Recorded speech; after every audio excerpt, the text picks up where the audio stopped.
오늘은 창세기 43장, 44장 두 장 말씀, 세번역 성경 두 장 말씀 읽겠습니다. 창세기 43장. 그 땅의 기근이 더욱 심해갔다. 그들이 이집트에서 가지고 온 곡식이 다 떨어졌을 때 아버지가 아들들에게 말하였다. 다시 가서 먹거리를 조금 더 사오너라. 유다가 아버지에게 말하였다. 그 사람이 우리에게 엄하게 경고하면서 너희가 막내 아우를 데리고 오지 않으면 다시는 나의 얼굴을 못 볼 것이다 하고 말하였습니다. 우리가 막내를 데리고 함께 가게 아버지께서 허락하여 주시면 다시 가서 아버지께서 잡수실 것을 사오겠습니다. 그러나 아버지께서 막내를 보낼 수 없다고 하시면 우리는 갈 수 없습니다. 그분이 우리에게 말하기를 너희가 막내 아우를 데리고 오지 않으면 다시는 나의 얼굴을 못 볼 것이다 하였기 때문입니다. 이스라엘이 자식들을 탓하였다. 어찌하려고 너희는 아우가 있다는 말을 그 사람에게 해서 나를 이렇게도 괴롭히느냐? 그들이 대답하였다. 그 사람은 우리와 우리 가족에 관하여서 낱낱이 캐물었습니다. 너희 아버지가 살아계시냐? 하고 묻기도 하고 또 다른 형제가 더 있느냐? 하고 묻기도 하였습니다. 우리는 그저 그가 묻는 대로 대답하였을 뿐입니다. 그가 우리의 아우를 그리로 데리고 오라고 말할 것이라고는 상상도 하지 못하였습니다. 유다가 아버지 이스라엘에게 말하였다. 유다가 아버지 이스라엘에게 말하였다. 제가 막내를 데리고 가게 해주십시오. 그러면 우리가 곧 떠나겠습니다. 그렇게 하여야 우리도 아버지도 우리의 어린 것들도 죽지 않고 살 수 있을 것입니다. 제가 그 아이의 안전을 책임지겠습니다. 아버지께서는 그 아이에 대해서는 저에게 책임을 물어주십시오. 제가 그 아이를 아버지께로 다시 데리고 와서 아버지 앞에 세우지 못한다면 그 죄를 제가 평생 달게 받겠습니다. 우리가 이렇게 머뭇거리고 있지 않았으면 벌써 두 번도 더 다녀왔을 것입니다. 아버지 이스라엘이 아들들에게 말하였다. 꼭 그렇게 해야만 한다면 이렇게 하도록 하여라. 이 땅에서 나는 것 가운데 가장 좋은 토사물을 너희 그릇에 담아 가지고 가서 그 사람에게 선물로 드리도록 하여라. 유향과 꿀을 얼마쯤 담고 향품과 모략과 유향나무 열매와 만복숭아를 담아라. 돈도 2배를 가지고 가거라. 너희 자루아귀에 담겨 돌아온 돈은 되돌려 주어야 한다. 아마도 그것은 실수였을 것이다. 너희 아우를 데리고 너희 아우를 데리고 어서 그 사람에게로 가거라. 너희들이 그 사람 앞에 설 때 전능하신 하나님이 그 사람을 감동시키셔서 너희에게 자비를 베풀게 해주시기를 빌 뿐이다. 그가 거기에 남아있는 아이와 베냐민도 너희와 함께 돌려보내 준다면 더 바랄 것이 없겠다. 자식들을 잃게 되면 잃는 것이지 난들 어떻게 하겠느냐. 사람들은 선물을 꾸리고 돈도 갑절을 지니고 베냐민을 데리고 급히 이집트로 가서 요셉 앞에 섰다. 요셉은 베냐민이 그들과 함께 온 것을 보고서 자기 집 관리인에게 말하였다. 이 사람들을 집으로 데리고 가시오. 짐승을 잡고 밥상도 준비하시오. 이 사람들은 나와 함께 점심을 먹을 것이오. 요셉이 말한 대로 관리인이 그 사람들을 요셉의 집으로 안내하였다. 그 사람들은 요셉의 집으로 안내를 받아 들어가면서 겁이 났다. 그들은 지난번에 여기에 왔을 적에 우리가 낸 돈이 알지도 못하는 사이에 우리의 자루 속에 담겨서 되돌아왔는데 그 돈 때문에 우리가 이리로 끌려온다. 그 일로 그가 우리에게 달려들어서 우리의 나귀를 빼앗고 우리를 노예로 삼으려는 것이 틀림없다 하고 걱정하였다. 그래서 그들은 요셉의 집 문 앞에 이르렀을 때 요셉의 집 관리인에게 가서 물었다. 우리는 지난번에 여기에서 곡식을 사간 일이 있습니다. 하룻밤 묵어갈 곳에 이르러서 자루를 풀다가 우리가 치른 돈이 액수 그대로 우리 각자의 자루 아귀 안에 고스란히 들어있는 것을 보았습니다. 그래서 우리가 그것을 다시 가지고 왔습니다. 우리는 곡식을 살 돈도 따로 더 가지고 왔습니다. 우리는 누가 그 돈을 우리의 자루 속에 넣었는지 모릅니다.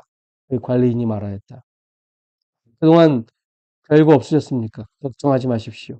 댁을 돌보신 하나님, 댁들의 조상을 돌보신 그 하나님이 그 자루에 보물을 넣어주신 것입니다. 나는 댁들이 낸 돈을 받았습니다. 이렇게 말하면서 관리인은 시므온을 그들에게로 데리고 왔다. 관리인은 그 사람들을 요셉의 집 안으로 안내하고서 말 씻을 물도 주고 그들이 끌고 온 나귀에게도 먹이를 주었다. 그들은 거기에서 점심을 먹게 된다는 말을 들었으므로 정오에 올 요셉을 기다리면서 장만해 온 선물을 정돈하고 있었다. 요셉이 집으로 오니 그들은 집 안으로 가지고 들어온 선물을 요셉 앞에 내놓고 땅에 엎드려 절을 하였다. 요셉은 그들의 안부를 묻고 난 다음에 전에 그대들이 나에게 말한 그 연세 많으신 아버지도 안녕하시오. 그분이 아직도 살아계시오 하고 물었다. 그들은 홍리 어른의 종인 소인들의 아버지는 지금도 살아있고 평안합니다. 하고 대답하면서 몸을 굽혀서 절을 하였다. 요셉이 둘러보다가 자기의 친어머니의 아들, 친동생 베냐민을 보면서 이 아이가 지난번에 그대들이 나에게 말한 바로 그 막내 아우요 하고 물었다. 그러면서 그는 귀엽구나. 하나님이 너에게 복 주시기를 빈다 하고 말하였다. 요셉은 자기 친동생을 보다가 마구 치밀어 오르는 형제의 정을 누르지 못하여 급히 울 곳을 찾아 자기의 방으로 들어가서 한참 동안 울고 얼굴을 씻고 도로 나와서 그 정을 누르면서 밥상을 차리라고 명령하였다. 밥상을 차리는 사람들은 요셉에게 상을 따로 차려서 올리고 그의 형제들에게도 따로 차리고 요셉의 집에서 먹고 마시는 먹, 요셉의 집에서 먹고 사는 이집트 사람들에게도 따로 차렸다. 이집트 사람들은 히브리 사람들과 같은 상에서 먹으면 부정을 탄다고 생각하기 때문에 상을 같이 차리지 않은 것이다. 요셉의 형제들은 안내를 받아가며 요셉 앞에 앉았는데 앉고 보니 나다들로부터 막내 아들에 이르기까지 나의 순서를 따라서 앉게 되었다. 그 사람들은 어리둥절하면서 서로 쳐다보았다.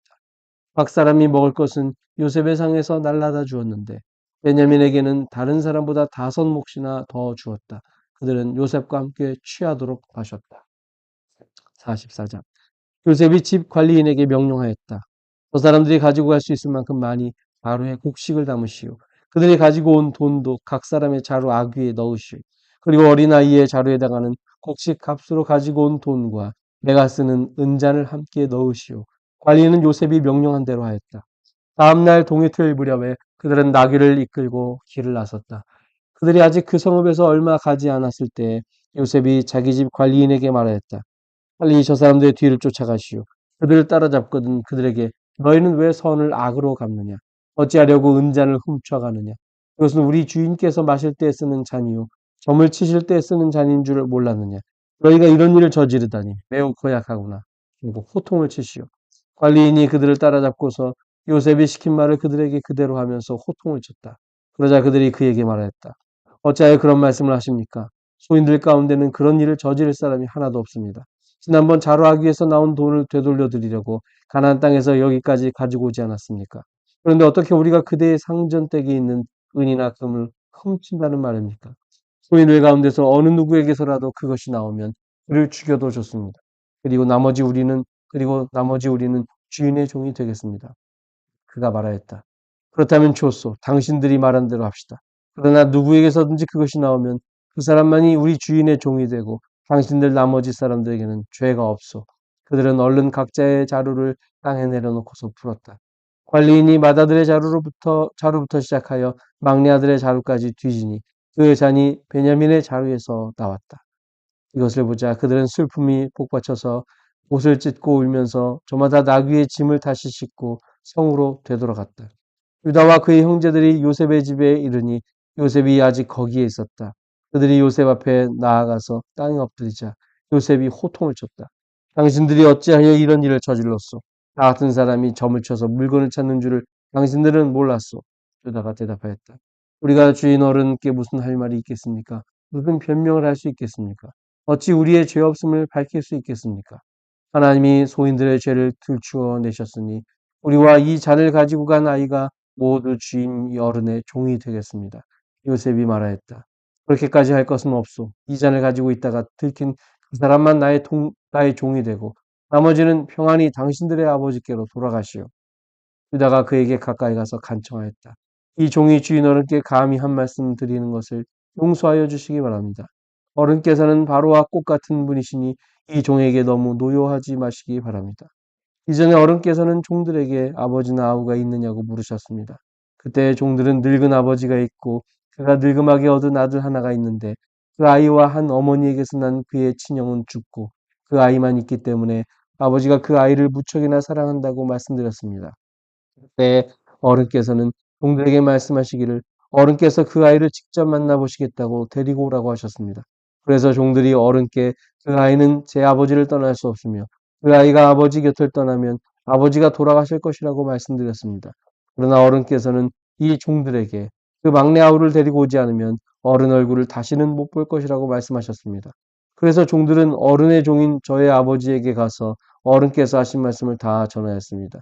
얼마 뒤에 종들의 아버지가 종들에게 다시 가서 먹거리를 조금 사오라고 하였습니다만 종들은 막내 아우를 우리와 함께 보내시면 가겠지만 그렇지 않으면 갈 수도 없고 그분 얼굴을 뵐 수도 없다고 말했습니다. 그러나 어른의 종인 소인의 아버지는 이 종들에게 너희도 알지 않느냐? 이 아이의 어머니가 낳은 자식이 둘 뿐인데 한 아이는 나가더니 돌아오지 않는다. 사나운 짐승에게 변을 당한 것이 틀림없다. 그 뒤로 나는 그 아이를 볼 수 없다. 그런데 너희가 이 아이마저 나에게서 데리고 갔다가 이 아이마저 변을 당하기라도 하면 어찌하겠느냐. 너희는 백발이 성성한 이 늙은 아버지가 슬퍼하며 죽어가는 꼴을 보겠다는 거냐 하고 걱정하였습니다. 아버지의 목숨과 이 아이의 목숨이 이렇게 얽혀 있습니다.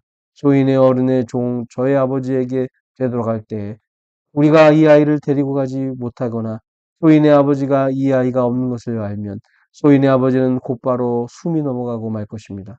이렇게 되면 어른의 종들은 결국 백발이 성성한 아버지를 슬퍼하며 돌아가시도록 만든 꼴이 되고 맙니다. 어른의 종인 제가 소인의 아버지에게 그 아이를 안전하게 다시 데리고 오겠다는 책임을 지고 나섰습니다. 만일 이 아이를 아버지에게 다시 데리고 돌아가지 못하면 소인이 아버지 앞에서 평생 그 죄를 알게 받다고 다짐하고 왔습니다. 그러나 저 아이 대신에 소인을 주인 어른의 종으로 삼아 여기에 머물러 있게 하여 주시고 저 아이는 그의 형들과 함께 돌려보내 주시기를 바랍니다. 저 아이 없이 제가 어떻게 아버지 얼굴을 뵙겠습니까? 그럴 수는 없습니다. 저희 아버지에게 닥칠 불행을 제가 참아 볼 수 없습니다.